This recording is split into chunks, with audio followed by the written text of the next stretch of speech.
오늘 새벽 묵상 시간의 전체 주제는 바로 6월절입니다. 어쩌면 이번 주 교과는 출애굽기 전체를 통틀어서 가장 중요한 주제라고 볼 수 있습니다. 바로 6월절이라고 하는 사건을 통해 예수님께서 우리를 구원해 주시는 원리에 대하여 우리가 확인할 수 있는 시간이 되기 때문입니다. 출애굽기를 연구하는 목적을 성경은 분명하게 우리에게 제시해주고 있습니다. 이것은 그 누구의 의견도 아니고 어떤 신학자의 주장도 아닙니다. 이것은 성경이 직접 이야기해주는 성경이 말하는 출애굽기 연구의 목적입니다. 이미 여러 번 강조했듯이 그 내용은 무엇이었습니까? 고린도전서 10장 11절의 말씀이죠. 저희에게 당한 이런 일이 말세를 만난 우리에게 거울이 되고 경계로 기록되었다라고 말합니다. 기록되었다라고 말하고 있죠. 기록되었다는 말은 어딘가에 쓰여졌다는 얘기인데 어디에 쓰여졌습니까? 그것이 바로 출애굽기 책이라는 겁니다. 저희에게 당한 이런 일은 이스라엘 백성들이 애굽에서 출애굽하여 가나안까지 가는 모든 그 여정이 바로 저희에게 당한 일이었다고 말씀드렸죠. 그 출애굽의 여정이 바로 말세를 만난 우리에게 거울이 되었다. 그렇다면 그 출애굽의 여정은 우리에게 어떻게 거울이 되고 있습니까? 우리 역시 지금 영적 애굽에 살고 있지 않습니까? 이 세상에서 출세상하여서 하늘 가나안까지 가는 여정을 바로 우리에게 알려주고 있다는 것입니다. 그래서 잠깐 복습을 하겠습니다. 먼저 출애굽의 여정 가운데 첫 번째 여정은 이들이 어디에 살고 있었습니까? 애굽에 살고 있었습니다. 애굽에서 그들의 두 가지 형편이 있었습니다. 바로 왕이 두 가지 명령을 내리죠. 첫 번째는 노예의 명령을 내려서 그들을 종살이하게 시킵니다. 그런데 그렇게 할수록 더 번성하고 이스라엘 백성들이 더 많아지니까 어떻게 했어요? 남자 아이는 죽이라고 하는 사형 명령을 내려서 이스라엘 민족 자체를 아예 말살하려고 하였습니다. 이 두 가지 형편을 해결하고 애굽에서부터 해방시키기 위하여 하나님은 구원자 모세를 보내주십니다. 그 모세가 이스라엘 백성들을 건져내는 방법이 있었습니다. 그 방법이 바로 6월절이었다는 겁니다. 이 6월절을 통하여 이스라엘 백성들을 구원해냅니다. 자, 이 여정이 어떤 여정을 우리에게 거울로 비춰주고 있습니까? 우리에게도 두 가지 형편이 있습니다. 이 세상에 사는 이상 우리는 죄의 노예의 인생을 살 수밖에 없습니다. 그것이 사탄이 우리를 향하여 던지는 첫 번째 명령이고 이 세상의 많은 사람들이 그 명령에 강제로 순종하고 있습니다. 다 죄의 종으로 살고 있어요. 죄의 노예들입니다. 그리고 어떻게 됩니까? 마지막에는 그 죄의 삭신 사망을 우리가 경험하게 될 것입니다. 이러한 우리의 형편을 우리 스스로 벗어날 수 없는 것은 기정사실입니다. 그래서 하나님께서는 우리에게 구원자 예수님을 보내주셨습니다. 그런데 그 예수님이 우리를 구원하시는 방법은 여러 가지가 아니라 단 한 가지뿐이라는 것을 우리는 알게 되는데 그 구원의 방법은 바로 십자가입니다. 결국 유월절이 우리에게 보여주는 거울은 바로 유월절 사건은 예수님의 십자가 사건의 표상이었다는 사실입니다. 그래서 이번 한 주일 동안 우리는 출애굽기 12장의 말씀을 함께 살펴보며 유월절의 스토리를 하나하나 자세하게 살펴보며 그 유월절이 예수님의 십자가를 어떻게 묘사하고 있는지를 우리가 공부할 것입니다.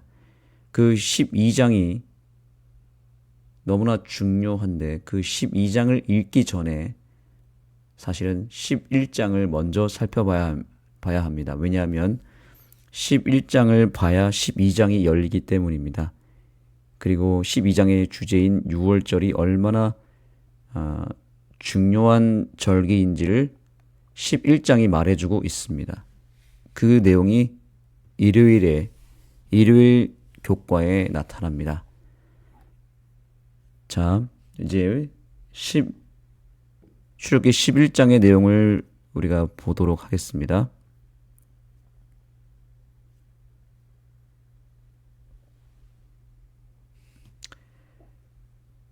(11장 1절의) 말씀 보겠습니다.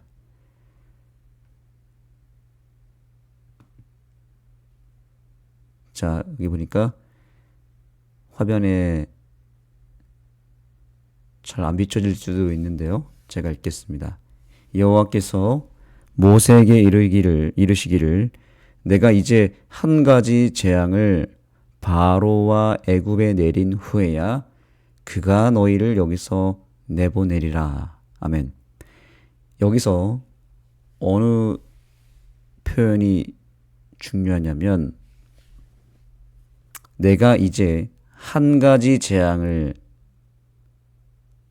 바로와 애굽에게 내린 후에야 그가 너희를 보내겠다. 바로 한 가지 재앙이라는 이 부분입니다. 이 한 가지 재앙은 어떤 재앙을 말하는 것일까요? 바로 마지막 10번째 재앙을 말하는 것입니다. 그런데 여기서 우리는 한 가지라는 이 표현에 주목을 해야 합니다. 이 10번째 재앙은 이전에 일어난 9번의 그 나머지 재앙과는 전혀 다른 성격의 재앙임을 강조하고 있는 것입니다. 무엇이 달랐을까요? 일단 이 마지막 재앙은 모든 재앙 중에서 가장 강력하고 가장 무서운 재앙이었습니다. 다른 재앙들은 버틸만 했습니다. 그리고 여러 천재지변을 통해서 또 여러 피조물들을 통해서 천연계를 통해서 간접적으로 고통을 가하는 재앙이었다면 여기서 말하는 이 11장 1절에서 말하는 이 한 가지 재앙이란 하나님이 직접적으로 생명을 죽이는, 생명을 치시는 재앙이었어요. 짐승을 포함하여 모든 백성들 각 가정의 첫 태생이 죽는 무서운 재앙이었습니다. 한마디로 이 재앙은 최종적인 심판의 성격을 갖고 있었다는 겁니다. 이 재앙 다음은 없습니다. 이 재앙을 통과하지 못하면 다 죽는 것입니다. 첫 태생이 죽는다는 것은 어떤 의미를 갖고 있는지 우리는 잘 알고 있습니다. 그 가정의 모든 것이 끝나는 것입니다. 바로 왕이 이스라엘 백성들의 남자아이를 다 죽이려고 했잖아요. 그 이유가 무엇이냐면 남자아이가 죽으면 더 이상 그 민족의 미래는 없는 것이죠. 민족 말살 정책이었잖아요. 그런데 하나님이 바로 그 재앙을 애굽과 바로에게 가한 것입니다. 사필귀정이라고 하죠. 자업자득이라고 하죠. 바로 왕이 결국에는 자기가 이스라엘 백성들을 죽이려고 했고 없애버리려고 했던 그 재앙을 그대로 맞게 됩니다.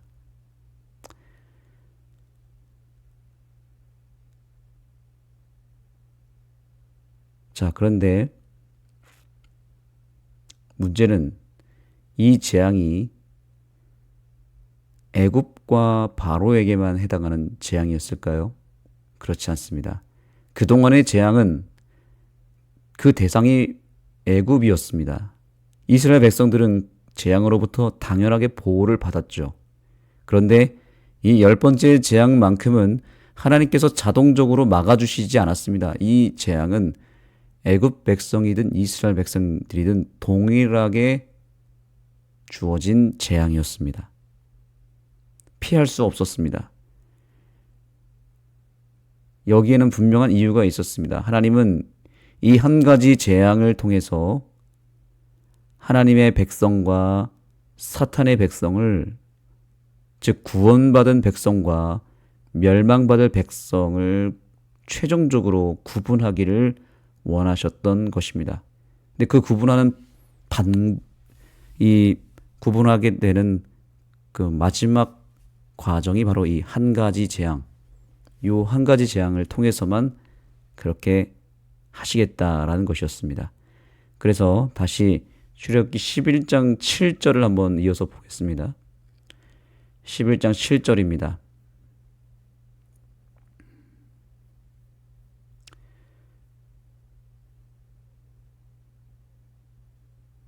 그러나 여기 보시죠.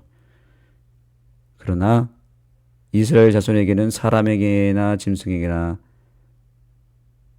그 혀를, 개 한 마리라도 그 혀를 움직이지 아니하리니, 그 다음이 여기서 이 부분을 여러분들께서 꼭 기억하시기 바랍니다. 여호와께서 애굽 사람과 이스라엘 사이를 구별하는 줄을 너희가 알리라.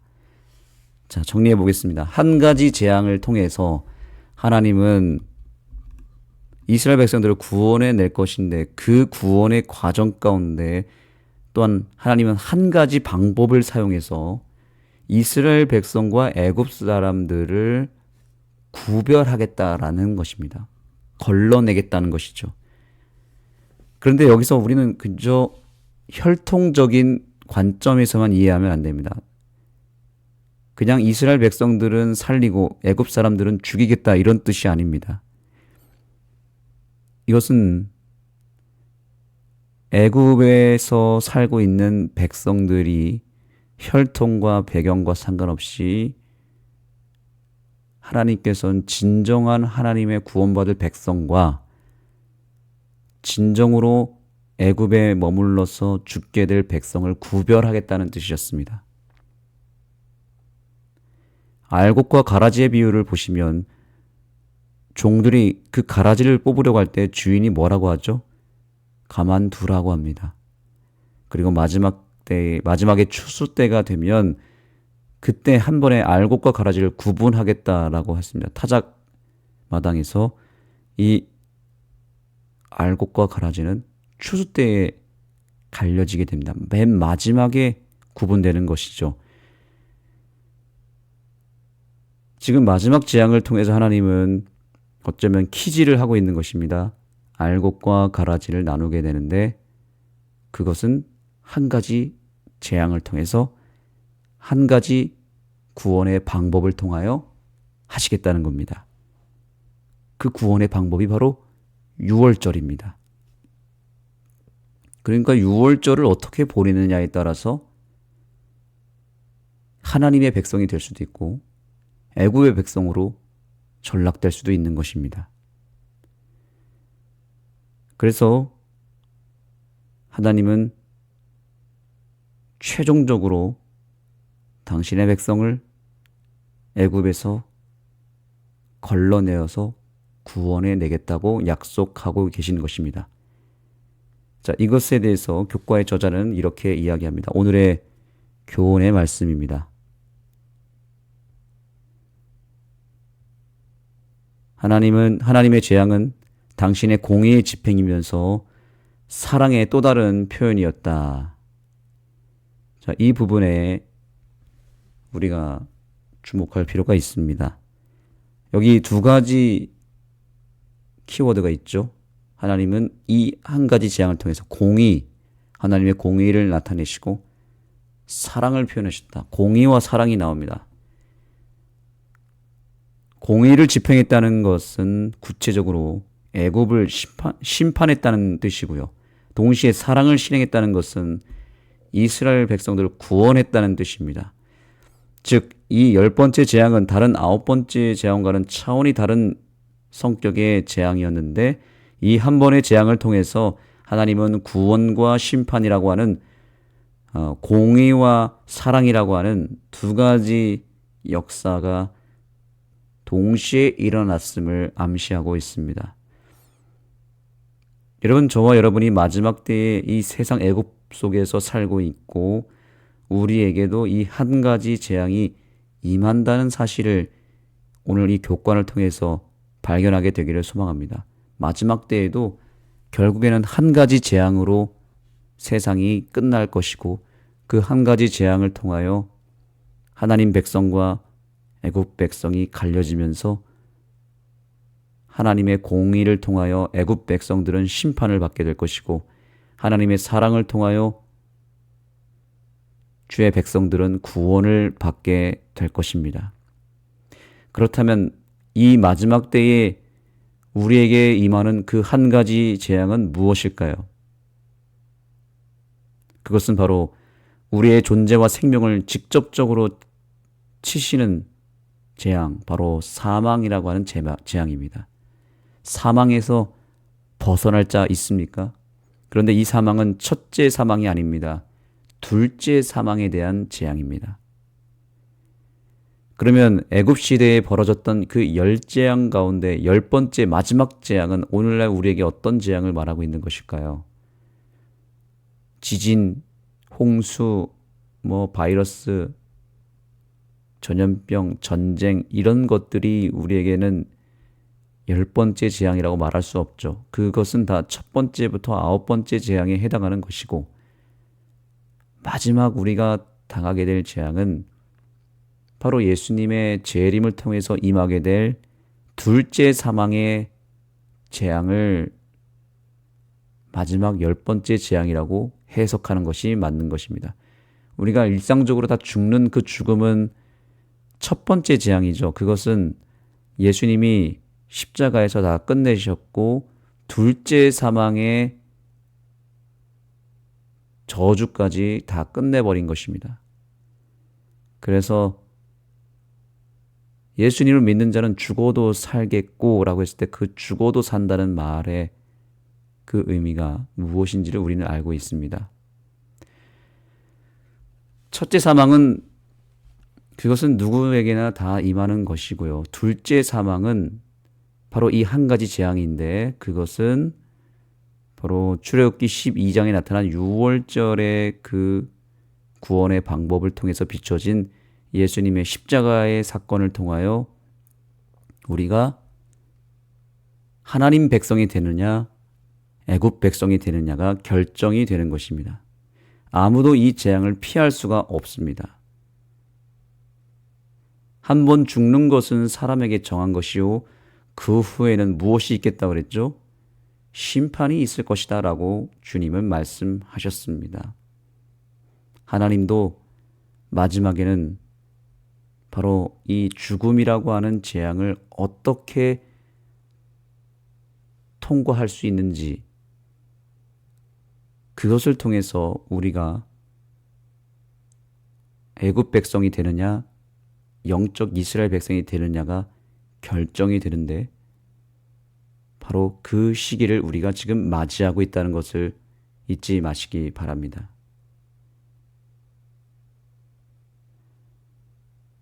자, 그렇다면 그것을 여기 분명히 구별하겠다 그랬잖아요. 7장에 보니까 애굽 백성 사이에서 이스라엘을 구별하겠다 그랬는데 그 구별하는 방법이 구체적으로 나와야 되겠죠.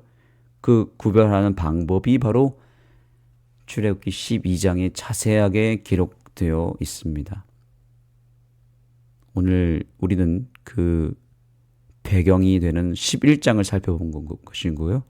12장은 내일부터 우리가 자세하게 연구할 것입니다.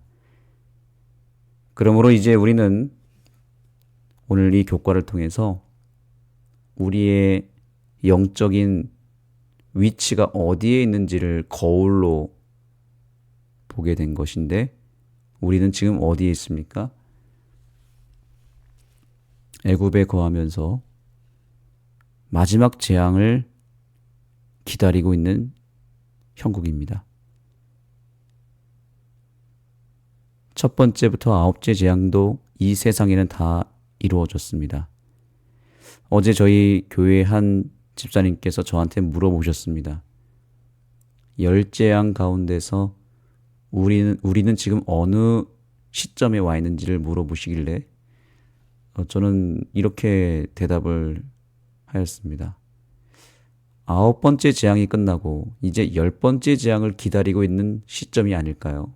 이렇게 이야기 드렸습니다. 그 이유는 무엇이냐면, 우리가 지난주에도 열 재앙을 공부하면서 살펴봤듯이 이것은 다 반복적으로 마지막 시대에 이루어질 사건들일 텐데, 하나님이 이미 천재지변을 통하여 땅과 바다를 다 지금 심판하고 있는 그런 시대에 있다고 말씀드렸습니다.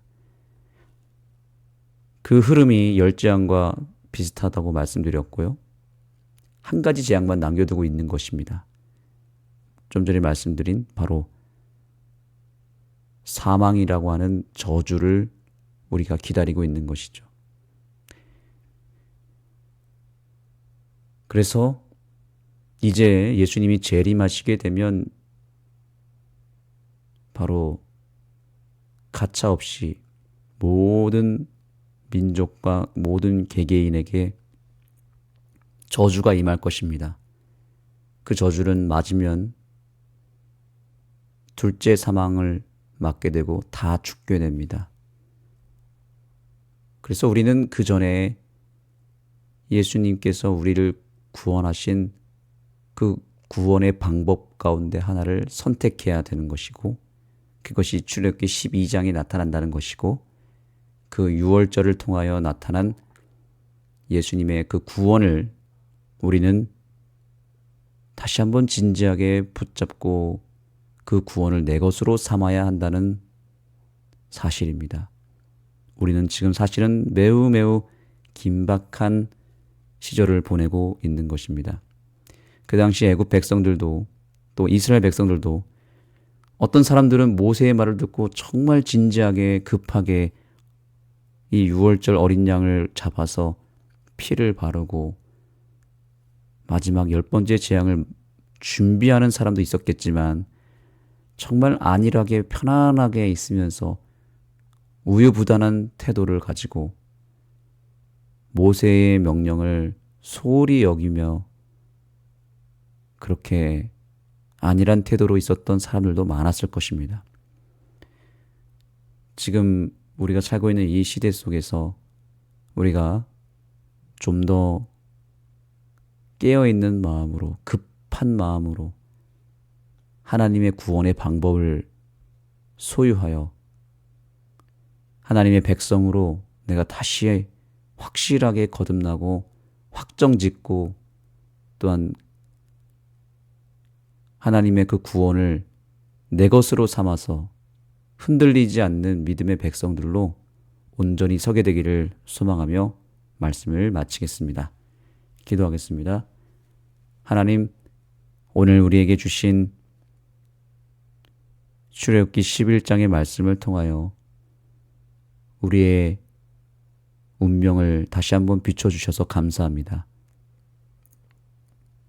출애굽기에 나타난 열 재앙이 그들에게만 임했던 것이 아니라 말세를 만난 우리에게 경계로 주신 말씀이고, 그 사건들이 다시 마지막 때에 반복될 것을 하나님은 예언하셨고, 그것이 요한계시록에 기록되었으며 우리가 실제로 그것을 몸소 경험하고 있습니다. 세상이 어지럽고 세상이 온갖 재앙으로 혼란 속에 있습니다. 그런 상황 속에서 주님께서 주신 구원을 빨리 내 것으로 삼고 구원의 때를 준비하는 우리 모두가 되게 하여 주옵소서. 이제 6월절을 한 주일 동안 연구할 텐데 그 6월절의 사건이 우리 각 개개인에게 임할 수 있도록 역사하여 주옵소서. 예수님의 이름으로 간절히 기도드립니다. 네, 이제 각자 개인 기도 하시도록 하겠습니다. 이 기도를 통하여 내 개인의 구원을 놓고 기도하시고 우리 가정의 구원을 놓고 간절하게 하나님 앞에 매달리시며 간구하도록 하겠습니다. 기도하기 전에 찬양 한 곡을 듣겠습니다. 이번 한 주일 동안의 주제가라고 할 수도 있는 6월절 어린 양의 피로 라는 찬양을 먼저 듣고 개인기도 하시겠습니다.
주